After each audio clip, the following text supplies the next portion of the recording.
정치권에서는 한동훈 전 위원장이 당대표가 되면 친윤계는 물론이고 윤 대통령도 탈당할 가능성이 크다는 언론 보도가 있었습니다. 용산은 즉각 사실이 아니라며 불쾌감을 표했지만 파장이 일파만파 커지고 있는데요. 탈당이라는 거 가능하지도 않고요. 또 대통령 없는 당이 지금 의석이라도 많으면 모르겠는데 108석 갖고 뭘 하겠습니까? 그래서 가능하지도 않은 얘기인데 이런 얘기가 흘러나온다는 거는 이미 기정사실화된 거예요. 지금 출마할 것이다 라고 해서 당이 둘로 갈라질 것이다. 당원들하고 지지자들 사이에 불안감을 이제 조성하는 거거든요. 그래서 나오지 말라고 압박을 하고 또 설사 나올 경우에는 그 반대편 친윤 후보한테 표를 실어달라는 이런 일종의 협박으로서 지금 이 얘기를 꺼내고 있는 거죠. 사실은 이런 얘기는 오래전부터 있었어요. 뭐 대통령이 가까운 분들과 통화할 때 좀 이렇게 불만을 품으셔가지고 이러면 나 탈당할 거야 이런 얘기했다는 설이 있는데 제가 뭐 직접 확인한 건 아니지만 다만 당 주류 쪽에 가까운 분들하고 대화를 하면 이런 얘기를 합니다. 한동훈이 나오면 당이 파란일 것이다. 심할 경우에는 당이 깨질 수 있다 이런 얘기를 하고 현직 대통령의 탈당은요. 한국 헌정사를 보면 여대 야소일 때 가능한 거죠. 여소야대일 때는 그거는 집더미를 일고 불길에 뛰어드는 거예요. 그건 현실적으로 불가능하고 윤석열 대통령 주변에서는 이 탈당설 나오는 거에 대해서 한동훈 비대위원장 측에서 자신의 비윤 이미지를 부각시키기 위해서 일부러 흘리는 거 아니냐 이렇게 의심하고 있어요. 아, 어떻게 문제는 보세요? 말씀을 드려야겠네요. 네. 아, 어떻게 문제는 보세요? 말씀을 드려야겠네요. 네. 적어도 제가 아주 최근에 대통령실 관계자로부터 확인한 바에 의하면 대통령의 탈당 의사는 저는 없다고 알고 있고 전당대회 관련해서도 누가 나와야만 한다, 누가 나오면 절대 안 된다라는 입장도 없으신 걸로 알고 있습니다. 그런 발언을 하신 분이 한동훈 위원장이 저한테는 뭐 짐작가는 분으로 이분이 아니겠냐라고 말씀을 하셨는데 그 이후에 마치 지금 말씀하신 것처럼 이게 한동훈 위원장 측에서 마치 뭔가를 하려고 하는 것처럼 다시 보도가 됐을 때는 저한테 딱 한 말씀 하셨어요.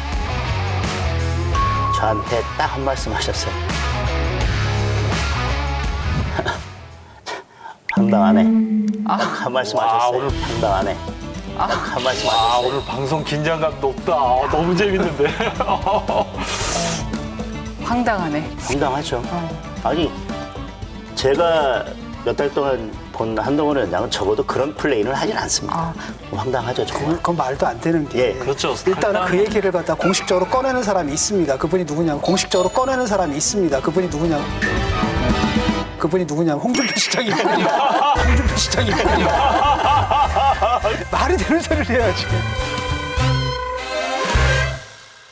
사실 대통령의 탈당 시사가 이번이 처음은 아니죠. 지난 전당대회 당시 신평 변호사는 안철수 후보가 당대표가 되면 윤 대통령이 탈당할 수 있다라고 여러 번 언급하기도 했습니다. 이런 맥락들이 쌓이면서 이번 보도가 나온 게 아닌가 싶은데요. 어떻게 보고 계십니까? 그런 맥락들이 쌓이면 이제 국민들이 그 수를 빤히 읽게 되지 않겠습니까?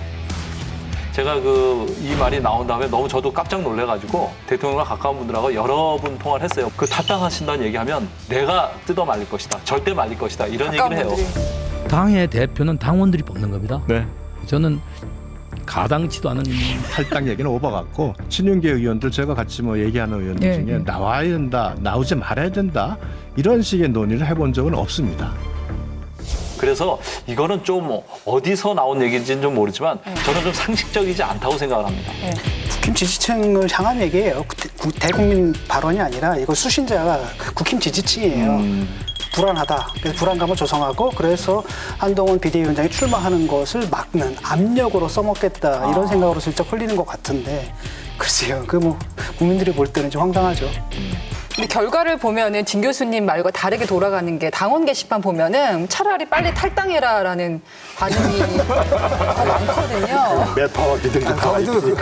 거기도 둘로 나눠진 겁니다. 네. 그러니까 쉽게 윤팬과 한팬으로 나눠져 있거든요. 그럼에도 불구하고 국힘 지지층들은 갈등이 있는 건 좋은데 문제는 뭐냐면 이게 파국으로 가는 거는 어느 쪽도 원하지 않아요.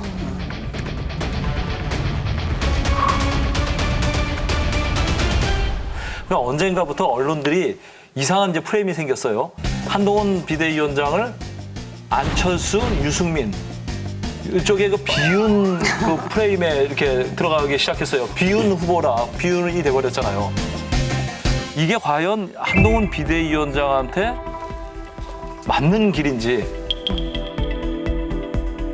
그리고 5월 9일 날 윤석열 대통령이 그 기자회견을 통해서 저와 뭐 20년이 넘도록 이렇게 교분을 맺어온 한동훈 위원장을 언제든지 뭐 식사도 하고 만나게 될 것이라고 말씀드리겠습니다.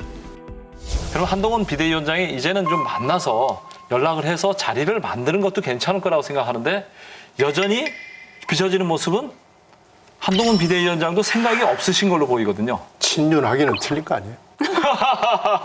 근데 친윤이냐 아니냐를 떠나서 어떻게든 관계를 회복하고 그 관계 속에서 건강한 목소리를 내는 게 더 중요하다고 생각합니다.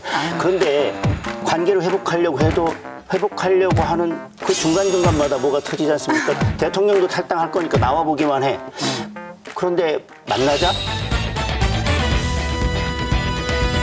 계속 그렇게 뭔가가 들어오는데 이게 저는 과연 회복을 위한 모습인지 저는 그것부터 좀 의문이 있습니다. 한동훈 위원장이 윤 대통령 만나신대요? 한동훈 위원장이 윤 대통령 만나신대요? 출마 결심하면 뭐 당연히 해야죠. 출마 결심하면 당연히 만나서 직접 통보해요. 출마 결심하셔도 안 만나실 가능성도 있습니다. 한동훈 비대위원장이 예로 이런 예를 제가 들어드릴게요. 윤재욱 원내대표하고 밥 한 번 먹은 적이 없습니다. 제가 알기로는 그래요. 확인해 보세요. 당사자한테 제가 물어본 거예요. 1월 22일 날 이관섭 비서실장과 윤재욱 원내대표, 한동훈 비대위원장이 그 비대위원장 사퇴하라고 할 때 그때 식사하신 이후로 다 한 번 식사를 해본 적이 없다고 하시고요. 이철규 의원과도 단 한 번 식사는커녕 차 한 잔 마신 적이 없다고 해요.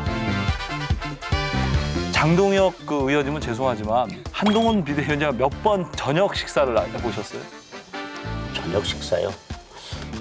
저녁 식사는 본래 잘 안 하시기 때문에 점심은 뭐 여러 차례 한 적이 있고.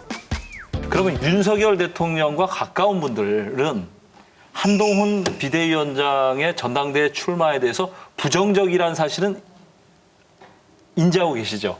당연히 인자고. 그렇다면 이런 얘기 나오잖아요. 지금 한동훈이 전당대회에 출마하면 당이 깨질 것이다. 혹은 윤석열 대통령이 탈당할 수도 있다. 이런 얘기가 나오는데 그 유상범 의원 같은 경우는 그 어떤 방송에 나와서 저는 이번에 그 정책에 대한 그 의견을 쓰는 거 보고 정치 활동을 재개한다는 신호탄이 아니겠냐. 다만 이제 전 당대표 출마로 바로 연결짓는 이론들이 많은데 대권을 노린다면 좀 더 신중한 것이 맞지 않겠나. 정부 장관으로서 보는 정치와 이 안에 들어가는 정치는 다르거든요. 그럼 그리고 방송 끝나고 저하고 잠깐 만나서 얘기할 때는 한동훈 비대위원장 나오면 안 돼. 라고 딱 잘라서 얘기하셨어요.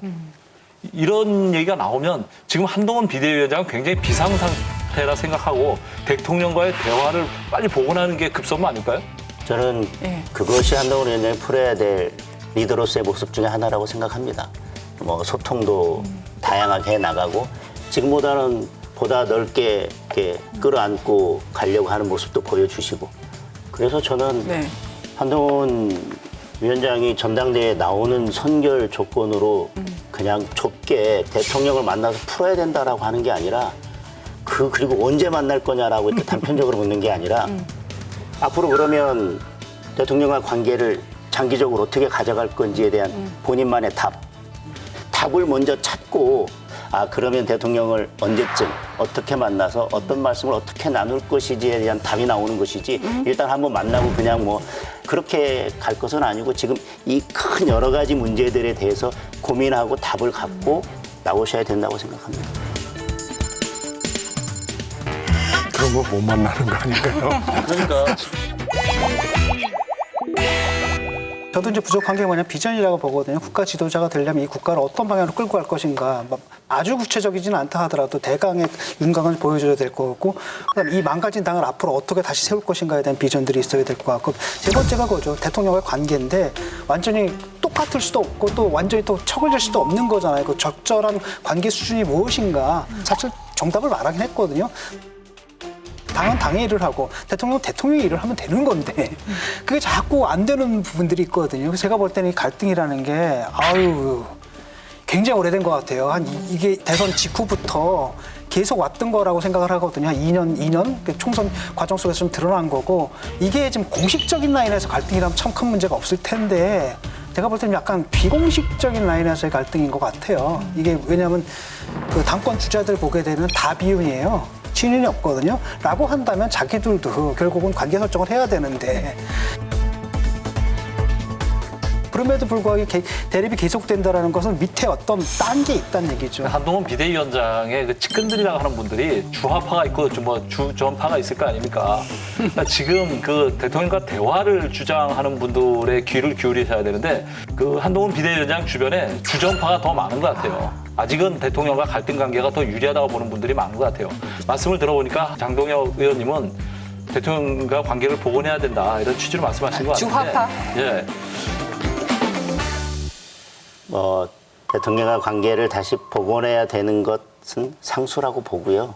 한동훈 위원장님도 그 부분에 대해서는 충분히 고민하고 있습니다. 고민하고 있고, 다만 그게 주변에서 보는 분들에게는 그렇게 간단할지 모르겠지만, 한동훈 위원장은 한동훈 위원장대로 여기서는 풀자고라고 하지만 여기서는 또 다른 이야기들이 많이 들려올 거 아닙니까? 본인이 듣는 것도 있고, 그런 것들 속에서 두 분이 관계를 회복하기 위해서는 대통령도 본인이 결단하시고, 주변에 좀 다른 분들이 제발 다른 정보를 입력하지 마시고, 한동훈 위원장님도 한동훈 위원장 한 분이 결단을 하셨으면 좋겠습니다. 여러분, 여기를 눌러서 구독을 해주시면 강적들 컨텐츠를 빠르게 만나보실 수가 있습니다. 알람 설정도 잊지 말아주세요.